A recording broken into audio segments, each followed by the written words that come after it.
So we are done with the common source amplifier. We're done with common source with degeneration, common gates amplifier, and now we will do something called the source follower. And naturally, some of you will say, I will call this common drain amplifier, right? I have common source, common gate, and this will be the common drain. So what is this? Our goal is to, again, understand it from a DC or intuitive point of view. We look at this circuit, we see again this is NMOS. And then we start assigning the terminal. This is obviously the gate. And then I will say this is drain, this is source, just because this is at higher potential, this is at a lower potential, not because of the drawing. Okay, higher and lower. So I see that the input is to the gate. The output is from the drain. So what is the output? I say something wrong. What is that? Is the source, right? Not the drain, right? And then naturally you will say the drain is common to them. And that is true because this is VDD, which means it's an AC ground, right? So all these signals are referred to this AC ground as a common potential, right? So that's why it is called common drain. Then why it is called source follower? You don't know yet, but at least you know that the output is at source. That might be a reason. And why do they call follower? Then we are going to work on this, right? So and then we will continue the step, how it works as a large signal, and then analyze the small signal. Okay, so now let's look at this. In this figure, I try to use a resistor to bias it, right? In principle, we don't want the resistor. Just like the common gates amplifier, we don't want the resistor. This is not good for us. But why we need it? Because you need to bias the circuit. You cannot just ground it.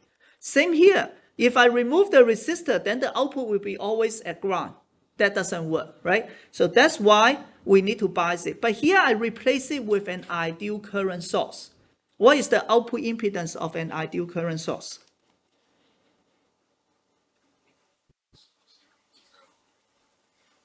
Okay, you only have two choices, either 0 or infinity, whenever we say ideal, right?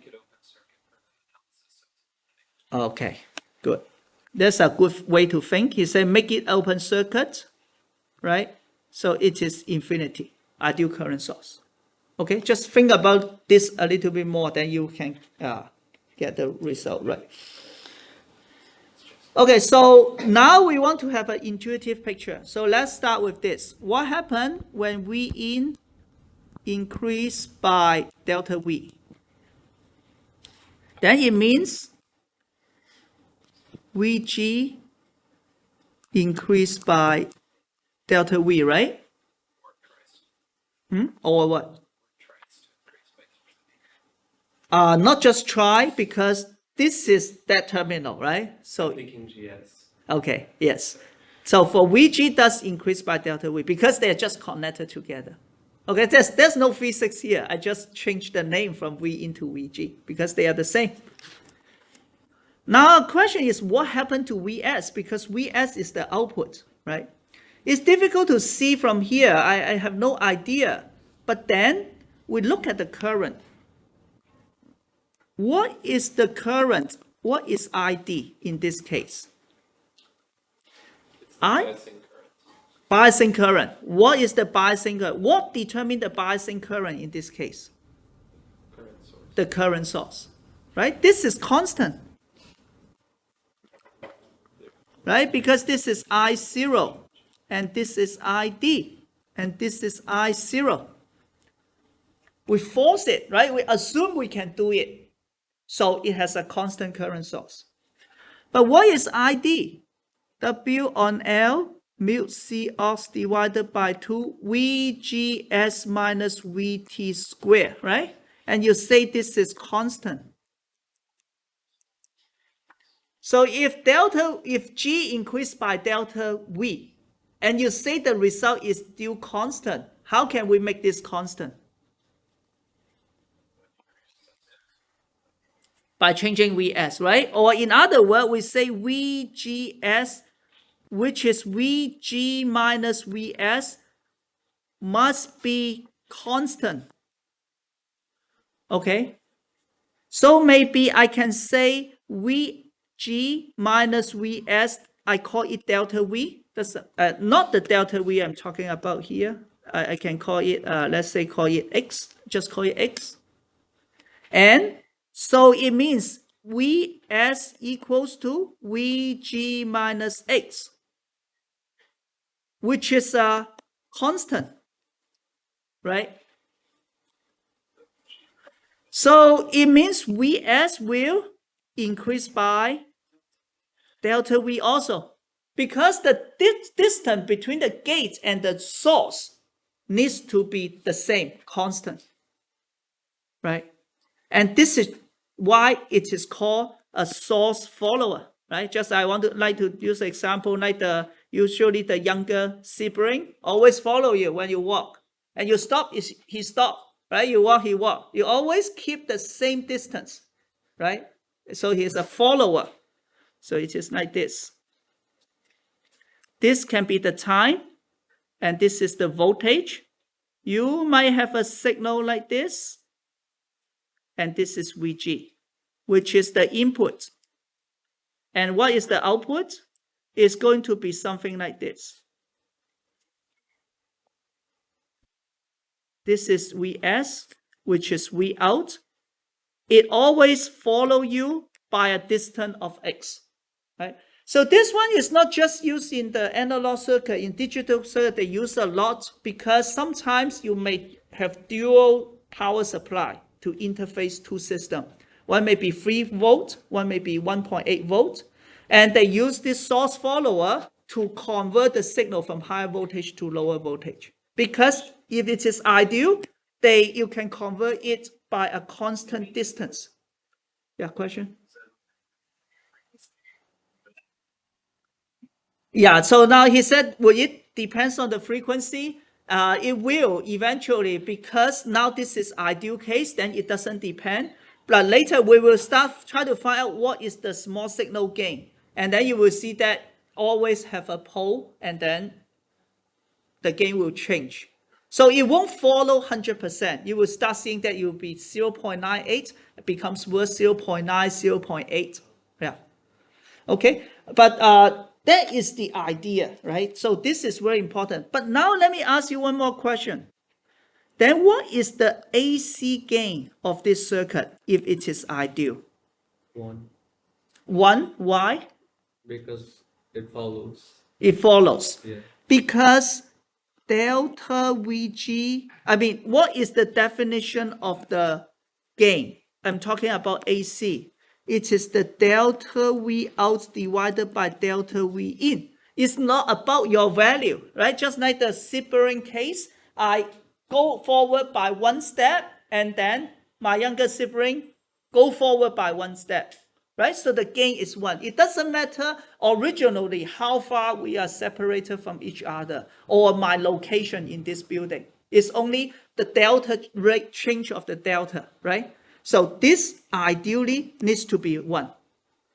Okay, so this is something, the first thing you will see, oh, such a useless circuit. Why do I want to have an amplifier with gain equal to 1, right? If you say gain equal to 0.5, I still can understand you want to make it smaller. Why do I want to have a gain equal to 1?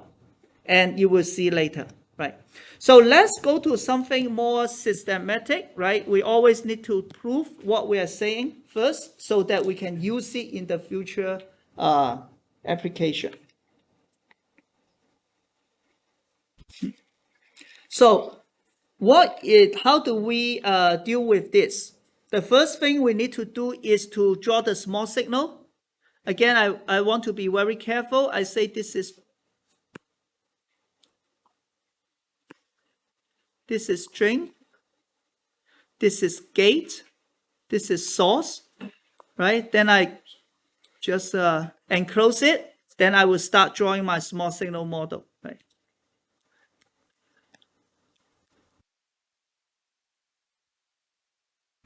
Plus minus VGS, GMVGS,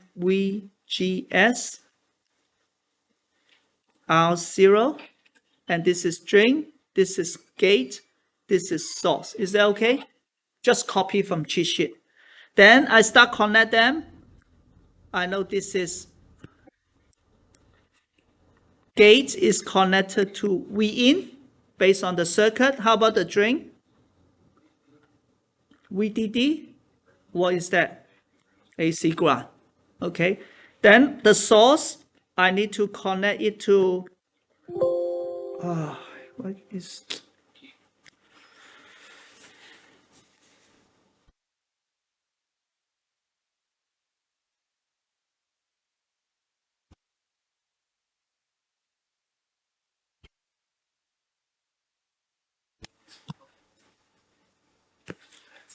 so this is ground, but VS is what? V out, right?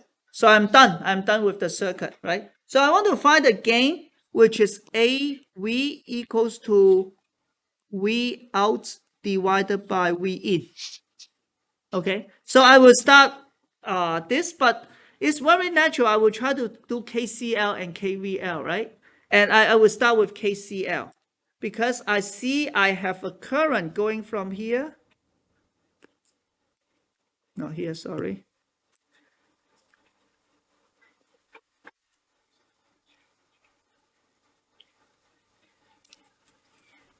Sorry, there's no loop. I should just do this, right? Going from here to here. This is going through the ground, right? So what is the KCL? First, what is the current going through the top or the bottom first? What's the current go through RS based on my drawing?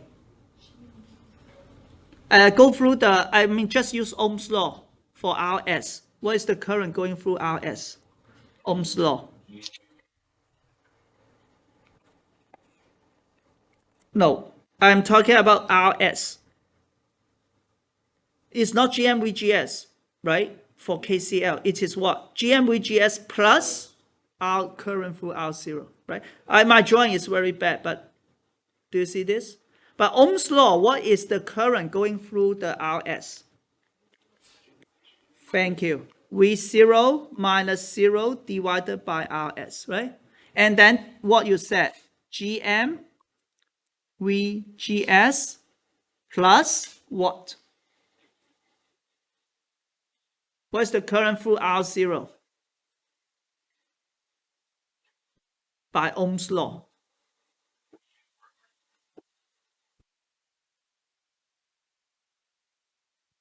Ohm's law, how do you get a current through this? Very good. 0 minus V out divided by R0. Sorry, this drawing is difficult to see, but now can you see it? Right? Is this clear, everyone? So very important, you must follow the rule, right? 0 minus V0. Do not do any substitution. Don't jump. So with this, then I know this is V0 divided by RS. Okay, because I do need V0, I don't need to worry about that. I just keep it, right? What I worry about is VGS. What is VGS? V in? Really? V in minus Vs. But what is Vs? V out. Okay? Again, do not make any assumption, right? Just do it. VGS clearly say that is the difference between these two terminals, right? So V in minus V out. Minus V out divided R0, divided by R0, okay? So then the rest are just math, and then I'm going to put them together. So this is, I take out this V out, then I have 1 over RS plus 1 over R0 plus GM. I just put everything to here, V to V in GM, right? Do you see this? V in GM, I keep on the right, and this is negative GM V out, right? So I just put everything to the left, okay? So as a result, the gain is V in divided, what is the gain? V out divided by V in. Yeah. So it is GM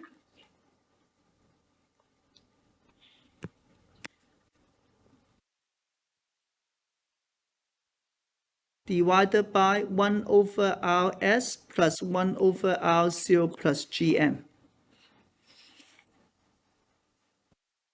That is so messy, right? Something wrong? I think I'm right. Which is equal to GM plus, this is basically 1 over Rs parallel R0, right? Because this is the 1 over Rs plus 1 over Ro is equal to 1 over total resistance, right? Or you think about the conductance. This conductance plus this conductance equal to the total conductance, right? So as a result, this is the 2 resistor parallel, and then 1 over 2 resistor parallel. If you don't see it, let me show you again, right? What is 1?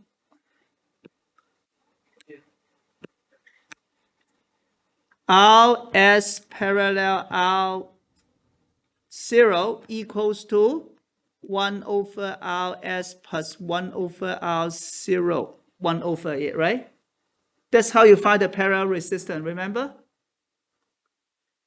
Huh?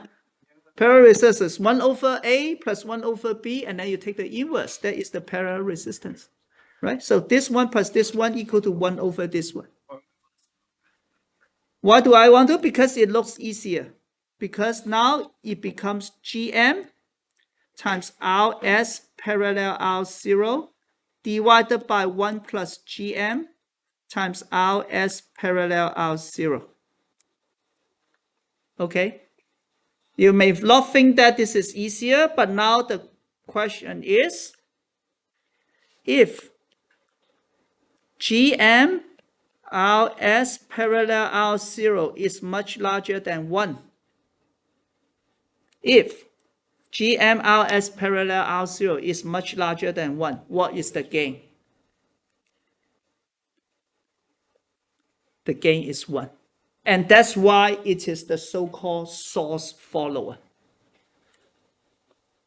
Okay? Now, what if there's no channel? There is channel length modulation. What would that be? What if there's channel length modulation?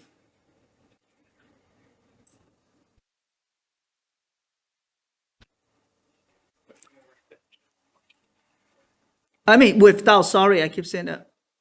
Without channel length modulation, what is the result? You just ignore R0. Anything parallel R0 is just itself, right? Because R0 is infinity. So this is just GM Rs divided by 1 plus GM Rs, right? So again, we hope that the Rs is large. That's why we have this ideal current source. When it is large, then this is just 1.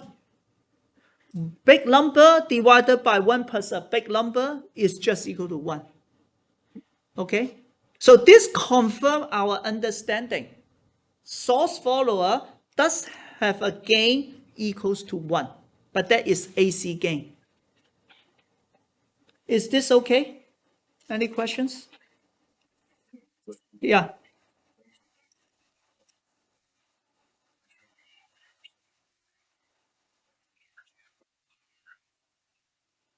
Simplified it to, I wasn't quite capturing how you said combination of parallels. That was the with a capacitor, right? Are you talking about the one common source with degeneration? Yeah. In that case, it's a little bit different at different frequency, right? At very high frequency, the capacitor is short. So you ignore the resistor parallel to it. At low frequency, the capacitor is open. Then you only have the degeneration resistor, right? So here, when you do, here it is similar to the capacitor being open, that where I have R equal to infinity, then your result is only Rs. Okay? So we don't have a capacitor here, but it has the same similar form. Okay, good. Okay, then how about the input impedance of a common source of a source follower? The best way maybe is trivial to some of you, right? Because a source follower, I better draw the circle again, is like this. I have the V in here, right? And then I have a resistor, and this is V out. This is VDD. What is the definition of input impedance? V in, I in, when not V out is 0, we want to open the circuit, right? So I out is 0, open circuit. Okay? So what is this? We open circuit already. So what is the input impedance? Huh?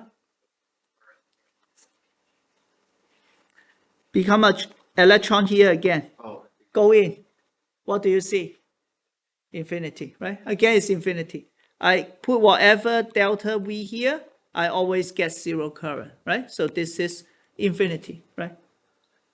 So again, right? I know know how to do it, but somehow we always look at the wrong place. Again, we need to go back again, erase it. So try not to do that. Follow the instruction. Just go to that node and look in. You do see infinity, right? Okay, how about the output impedance? By definition, V out, I out.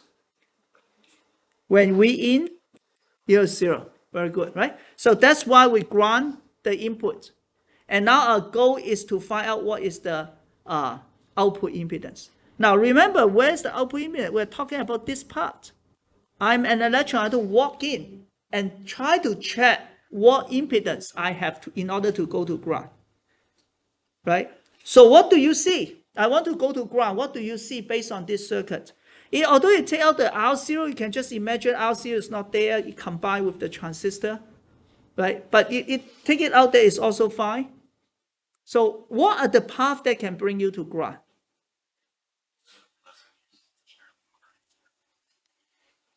Great. A lot of parallel, I hear that, right? Because first I can go down, which is RS, right?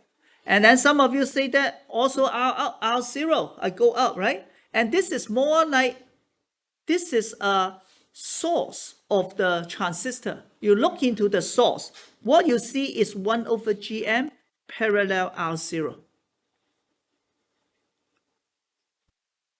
Okay? Ideally, right, I want to make this 1/GM. So I want to choose a large RS and also a large R0, which makes sense because I want the gain to be close to 1 as a source follower. So I want to have large RS and R0. And then my output impedance is 1/GM. Okay? Okay, yeah. This is for R0, Rs, much larger than 1/GM, right? Now, based on this, can you tell me why we have something called source follower, which only has a gain equal to 1? Buffer. Buffer what? Good question. Good answer.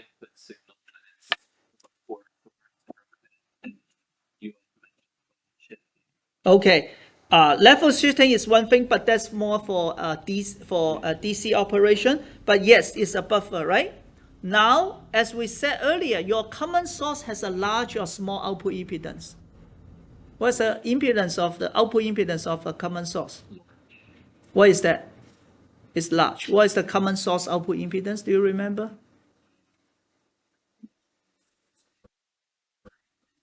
R parallel RD, and we make it large because we want to have a large gain, right? Just like the exam, right? The midterm, you have negative GM times the effective R0 parallel RD, right? You want to make it large.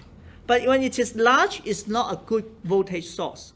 A voltage source, good voltage source need to have a good, a low output impedance, right? So you can cascade this with a common source, like this, right? So I mean like this with a common, with a source forward. This is a common source, right? So it has a large gain, maybe gain is large, let's say 1,000, that's too much. Let's say 10, let's say this is 10, but the output impedance is really bad, maybe let's say 10 kilo ohm. You cannot use this to drive any voltage, any stage that or voltage amplifier because you have a large source impedance, right? Think about this. If I have a resistor that may be 1 kilo ohm, then the voltage I'm going to get is only 1 kilo ohm divided by 1 kilo ohm plus 10 kilo ohm, right? Yeah, you amplify it by 10 times, but I only get 1/10 of this. Do you get this? This is a potential divider, right? I try to output 10 volts, for example, and then your output impedance is 10 kilo ohm. I'm trying to drive a 1 kilo ohm resistor. Then the resistor will only get 1 kilo ohm divided by this. Only 1/10 of the voltage you try to give me. It's a bad voltage source, although the gain is large. So what can we do? We can just put a source follower here. Well, its gain is only 1, but the good thing is this is 1 over GM. Maybe it only gives me, let's say, 100 ohm, just an example, right? And now I use this to drive a 1 kilo ohm resistor. This is going to get 1 kilo ohm divided by 1 kilo ohm plus 0.1 kilo ohm, almost equal to 1. So all the voltage gain can be applied to what you want to drive, the motor you're trying to drive, the speaker you are trying to drive, right? So I have an extra stage, more power consumption, more area, more expensive, but it achieved the goal. And that is what he said, buffer, is a buffer. Okay? Okay, good. Now, source follower, of course, still need the biasing like what we did like we said before. So here we show two versions. This is one version. We use the resistor to bias it, and we need to have the coupling, and we will make them large. So we will make this large C1 and C2 in principle, so that this will get shorted, right? Now, what is the input impedance? You just told me that the input impedance is infinity. But now as an electron or from the current voltage source, right? What input impedance do I see? Input impedance again is saying that you go to the ground, right? What resistor do you see? What's the input impedance? Very good. RG parallel infinity, which is just RG, right? So from here you see that why we want to have an RG, because I need to bias my gate. Otherwise your transistor is not in saturation, it's not on, correct?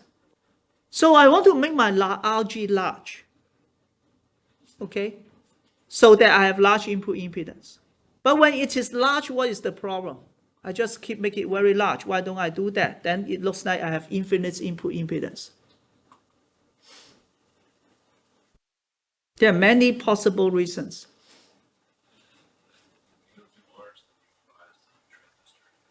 If this is ideal, you still bias it, right? Because when it's large, I have an infinite input impedance. But you're right. What if I have a little bit leakage? You make it too large, then I don't get VDD. Right? That in reality, this is an issue, right? You don't put 1 giga ohm here and hope that this still get VDD because there will be leakage. So that is actually a practical reason, yeah. And what else? Let's say now I don't have this problem. If you want to buy a larger house, what will happen? Why don't you buy a larger house than what you're living now? Yeah, more expensive, right? You make a larger resistor, you put in the chip, it's going to occupy a lot of area, right? People already done some calculation per unit area of the silicon chip is more expensive than what you get from Palo Alto per unit area of house. Really, yeah. So you don't want to make it large. Another is large resistor has more noise, okay, which we did not learn, right? So many possible reasons. So sometimes you can think deeper. Not deeper. Ask person when you go to conference. Those are the expert, right? You see why they don't do this. There must be some reason, some traditional reason, historical reason, or whatever. Okay. So what is the gain of this circuit? The gain, again, we learned it already, right? This, although I have RG, this part is still V in, right? Because they're connected together. I assume C1 is large, so it is shorter. So the gain, isn't that is just exactly the gain we learned earlier? AV equal to GM times R0 parallel RS divided by 1 plus GM R0 parallel RS. Make sense? Right? Even though we have all this biasing, but the point is that you understand this is in AC, this just got shorter. Yes, you have RG, but because V in is connected directly to G, I really don't care if there's RG in parallel, right? So the gain must be the same because we're talking about the relationship between these 2 points. Okay? So instead of using a resistor, as I said, resistor occupy a lot of area. In order to have a large RS, we actually can just use this one. What do you call this? What will you call this? The gate is a constant bias. The source is a constant bias. Do you remember we talked about this before? This can be used as a what? Ideal current source, as a current source, right? Because the current I is proportional to VGS minus VT squared. And now the VGS is just VB, right? So basically it's constant. But because of channel length modulation, not exactly, which is 1 plus lambda V out, VDS is V out in this case, right? It is not exactly, but it's a pretty good current source. And then what is the output impedance of a current source again? If ideal is infinity, but for this one, a single transistor, RO, RO2, right? So then the gain is GM, RO1, parallel instead of RS is RO2, divided by 1 plus GM, RO1, parallel RO2. Okay, so again, we did not do any small signal, but all these are rigorous because we already proved what is the output impedance of a current source before. We also prove what is the gain of a source follower just now. And we just use inspection, we get a complete solution. If you have time, you go home, just draw all the small signal and try to solve the KCL, KVL, you should get the same result. Okay. Any other questions?